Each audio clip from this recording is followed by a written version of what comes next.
Hello everyone, hello the world, and thank you for joining us for this presentation of the 2021 edition of the Snow Report, the international report of snow and mountain tourism. My name is Jérôme Riff, and I am the new general manager of Alpexpo, the Grenoble event park which organizes the world's largest mountain development fair every 2 years. And the next edition will take place next 26th till 28th of 2022. So first of all, I would like to thank you all the team of Mountain Planet who prepared the organization of this press conference with Alexandre Bérard from Alternative Media. And I would like to thank Laurent Vanat, whom we are very proud to support through the partnership of this snow report for the 5th consecutive years. This report will give you a very precise overview of the winter 2019-2020 season, with attendance figures, country by country, and the main trends that emerge. But this report will not yet include the effect of the COVID crisis since November 2020. I will therefore meet you in Grenoble next April 2022 for the next edition of Mountain Planet. So for the moment, I will leave you with Laurent for the presentation of this 2021 snow report. Thank you, Jérôme. Good afternoon or good evening, everybody. And ni hao to all the Chinese friends that also listen. We are very pleased to reach the whole world with this conference. So it is my pleasure to present you the 13th edition of the International Report on Snow and Mountain Tourism. And I will switch to the slideshow that I will comment. And we will have a full time for questions after the presentation that will last about 20 minutes. So I will first show you a set of the recent figures from the report and then some highlights from the last season. So I want first to thank all the contributors of this report, because you may know that already for 6 years, this report has been financed by a crowdfunding action, and I thank all the participants to this crowdfunding action. So the basic figure for the offer in ski resorts worldwide is here in this a few numbers. In fact, the evolution of the offer is relatively limited, because for already a number of years, you may have noticed that my figures do not change so much. The number of countries that are offering ski facilities open air are 68. There is only last year that I added the 68th country, which is Nepal, because they just had built a new ski lift that was made with some automobile motor and so on, but at least it started a small ski area. But in fact, otherwise, there is no many new ski areas that pop up in the world in countries that still have no ski area. There is some discussion to have one in Turkmenistan, but for the time being, it did not turn into reality. The number of lifts worldwide is also rather stable, because there is a trend to optimize the ski areas, the ski resorts, and to replace all the tow lift or so by chairlift or gondola. And so it makes more capacity with less lift, in fact. the capacity of the lift is increasing, but not the number of the lifts.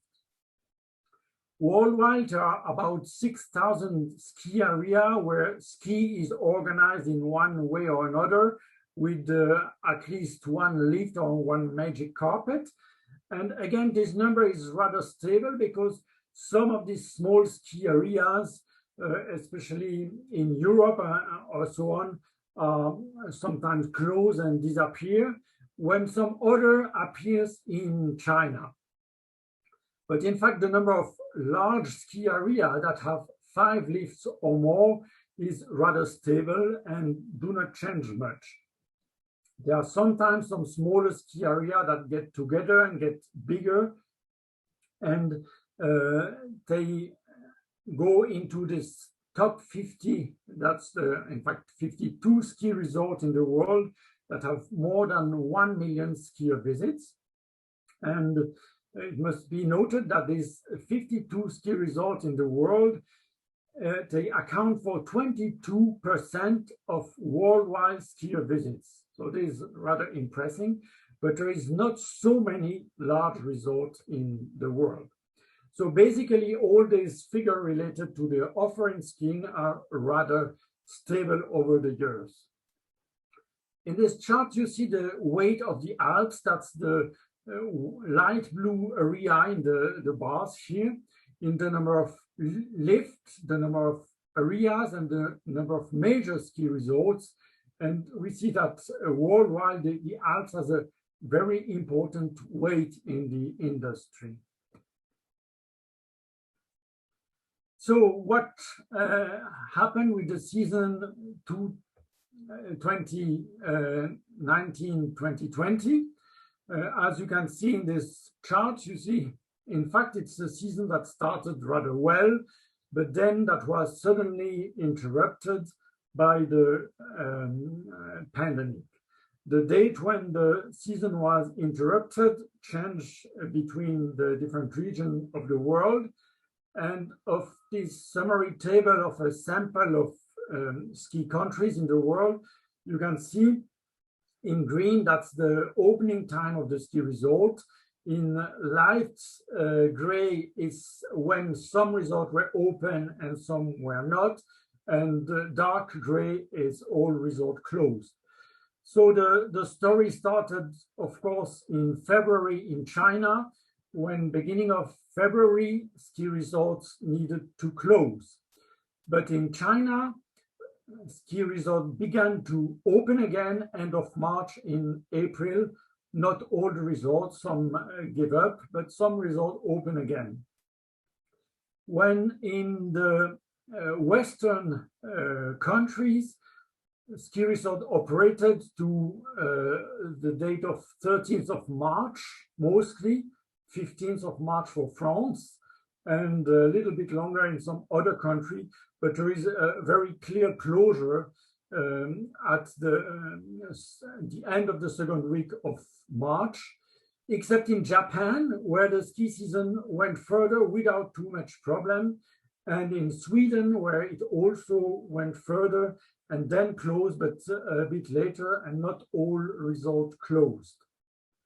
And in United States, we had also some resorts operating a few further weeks after the mid-March closure, and reopening also in May for the end of the season. Some resorts started again also in Austria and Switzerland and Italy, rather for summer ski. And then regarding the Southern Hemisphere, the season started some week late in New Zealand and in Australia also. But in New Zealand, the season went rather smoothly, but in Australia, they had to close in some region of the country, some of the major resorts, because of the spread of the pandemic. In South America, for instance, in Argentina, they opened also late. And in Chile, they even did not open all the ski resorts. And one country remain completely closed. It's South Africa, where the only ski resort there could not open because of the spread of the pandemic. So the global impact on the different region was a little bit different depending on the region. And of course, the Asia Pacific region was the most impacted, with a decrease of 31% in visitation. In the rest of the world, it was between minus 14% and minus 18%. The Alps saw a decrease of 15%, same number as in America. The countries were also a bit differently affected by the pandemic spread out. And you can see here the Alpine countries were all around 15% or so. Some countries were much less impacted, for instance, Norway, Iceland, UK also, but UK, there is an explanation, is that the former season was very, very bad. And the country that were the most affected, of course, I already mentioned South Africa, that was minus 100%, but then was Australia, with the closure of a lot of important resorts, and China, where the decrease in visitation was also over 40%. So this is the impact on the different country. Now on the worldwide figure, we had a decrease of 18% of the visitation. This chart showed the visitation in all the countries in the world that have yearly statistics in skier visits. But there are some further that do not supply statistics, they do not keep the statistics. And I mentioned in my report that usually we have about 400 million skier visits in one season. Of course, that means that there are about 25 million that are done in different countries that do not keep statistics, and a further 20 million about that is done in ski dome and other ski facilities that are not open air ski areas. So the season 1920 ends up around 320 million skier visits as a total.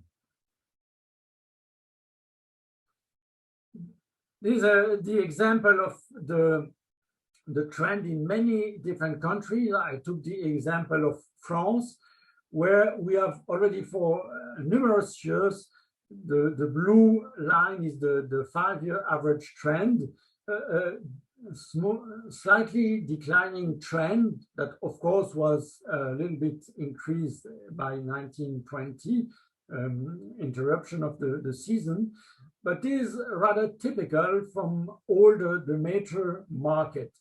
We have ups and downs from one season to the other that is more or less connected with good weather, snow condition, and a good timing of the holidays, the weekends, and so on. It's a mix of all this that makes a good or bad season. And the long-term declining trend, for instance, in France, is also partly impacted with some aging of accommodation, infrastructure, and also the competition with other European countries or with other destinations that are not ski destinations, but holiday destination at the sun and the beach. There is a competition for the first place in the world podium of the attendance, which I measure here with the 5-year average in skier visits. And for a long time, it was United States that was at the first place of the podium, when suddenly in 1516, they were reached by France, that did a better score with the 5-year average. But then again, the attendance in the United States become better again, and France had a continuous decrease. Of course, the scale of my chart is, so the decrease is not so dramatic, but I used an amplified scale to show you the decrease. And over the last season, it's Austria that made better on the 5-year average than France. So France got on the third place, United States is again on the first place, and Austria on the second place of the podium. So these are the basic main figure of my report. Of course, my report is full of other figures that you can enjoy in reading them. And I want now to give some highlights about the season that are not necessarily translated in figures. First, to say that despite the abrupt interruption of in March 20 of the season, so there has been a revival in the ski in China at the end of March, beginning of April, both indoor and outdoor, and even some indoor facilities perform very well. For instance, the Guangzhou ski dome that was open for nearly 2 years reached over 2 million ski visits, 2 million visitors. So despite the stop that the pandemic produced in China end of February, things started again end of March. And of course, for the winter 21, in October or November 2020, things started again also in Western world, in Western ski resort, except in France, Italy, and Germany. And I want to stress that France, Italy, and Germany were exception, because in the other about 60 countries from the Northern Hemisphere, the ski season has been running with restriction. Of course, you have here a sample of all these restrictions, but the ski resorts were open. One thing that is very interesting about the season 1920 is that in the Alps, but not only in the Alps, also, for instance, in other regions of the world, the winter was very warm. But in fact, it did not lack of snow despite the warm temperature. And at the end of February, the attendance in some resorts in the Alps were at the highest. So this on this chart, you've got an evolution of the average temperature of the winter, and you see there are ups and downs comparing to the average. The average is the continuous line, and the trend is the dotted line.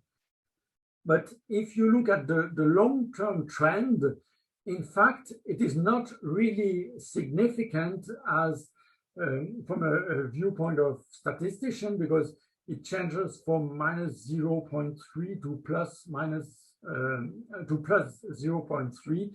But on the 50 years here, it really does not make a big change. This is not to deny the climate change, because of course everybody in the ski industry is aware of this, but to say that at this stage, the climate change is making more difference from one season to the other, but on the overall, the fact that there's sometimes even warmer winter does not necessarily make prejudice to the ski, because with a very warm winter, we had a very good start of the season. And if there would not have been the pandemic outbreak, the winter 1920 would have been one of the best winter over the last years, maybe even better than the former one that was for me the best of the last 20 years.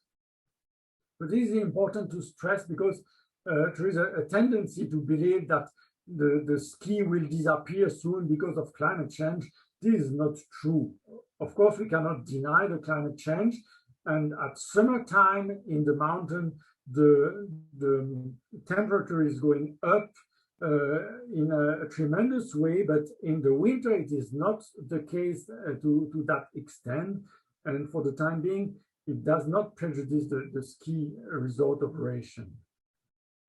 Another highlight of the season that has been even emphasized by the COVID outbreak, and that is even more emphasized the season 2021, is the dynamic pricing and online booking, because now the trend with the limitation of the number of guests in one day in one resort is to ask every guest to book online. And so there has been a switch, a major switch to online booking and using dynamic pricing for this online booking. And another trend that has been continuous and that was favorable to the resort that adopted this kind of passes is the multi-resort season passes that are sold at discounted price in advance. So it is already widely spread in United States and Canada with the Epic Pass and the pass from Altera Mountain Group. And in Switzerland, the Magic Pass has been doing, starting its 5th season for sale recently. But this is something that has guaranteed the ski resort a base of client and a base of income that was a good thing during this pandemic time. We also see a continuous trend to increase the 4-season offer to maintain the resort open, not only during the winter, but as many months as possible in the whole year. With the closure of the ski lift, there has been also a renewal of the interest for beginners to ski with the means that were available to get up the slopes. Here you have some picture of people getting up the slopes with a horse. And in some countries like France, the magic carpet could also operate despite the lifts were closed. And a lot of beginners gathered at the base of the resort to enjoy skiing or skiing again or trying to ski. And this was a positive impact of the closure of the main lifts. And I'm ending this presentation with a positive view towards the future, saying that the Olympic perspective of the Beijing 22 Olympics is also still boosting the ski business in China. We had the commissioning of Yangqing and Chongli Olympic venue. Here you've got the picture of the ski jumping facility in Chongli, but the downhill was also supposed to be inaugurated by a FIS race in February 2020. It was not, but all the Olympic sites are operational. And I think also that 2022 will be enlightened by these Olympic Games that are led by China.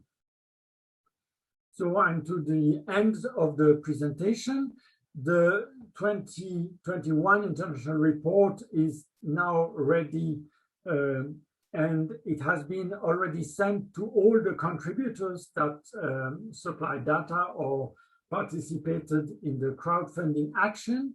And to keep them the privilege, they will have the access to this report for a few months before it is spread out to the public. The only way to get it is to buy its order a printed copy online that you can find the link on my website. But for the time being, the access to the whole report under electronic format is restricted to the supporter of the report. So I thank you for your attention, and I will switch now quickly to the Q&A. And so please ask your question using the Q&A functionality and not the discussion section, because I will not be able to follow up the two. system. So one question is how the resort can manage the 2-meter distance station at the bottom of the mountain.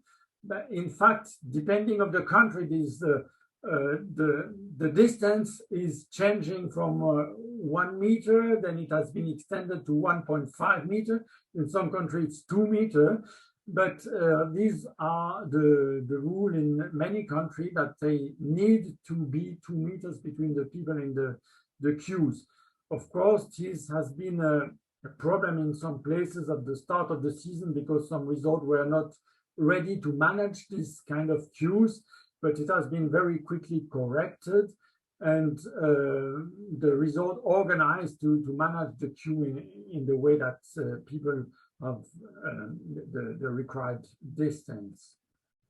I don't think it has been a big issue, because there has not been reported major contamination in ski resort. Of course, the story about the contamination in Ischgl last season spread around the world, but in fact, this was not connected to the ski. It was après-ski problem in Bath, and the season that is currently running does not demonstrate that the ski activity, either on the slopes or in the lift, is spreading the COVID. So I'm open to take any other question that you would have. There's an opportunity to ask question using the Q&A facility. So if we have no other question, I give back the word to Jérôme. Laurent, first of all, I would like to thank you for this excellent presentation. It's complete, and I am very impatient to receive the hard copy of the report. To all of you, I would like to say merci, grazie, cher, danke. What else? Shukran habibi, and arigato domaisai. And we hope to see you very soon next April in Grenoble for the coming exhibition of Mountain Planet. Thank you to all of you.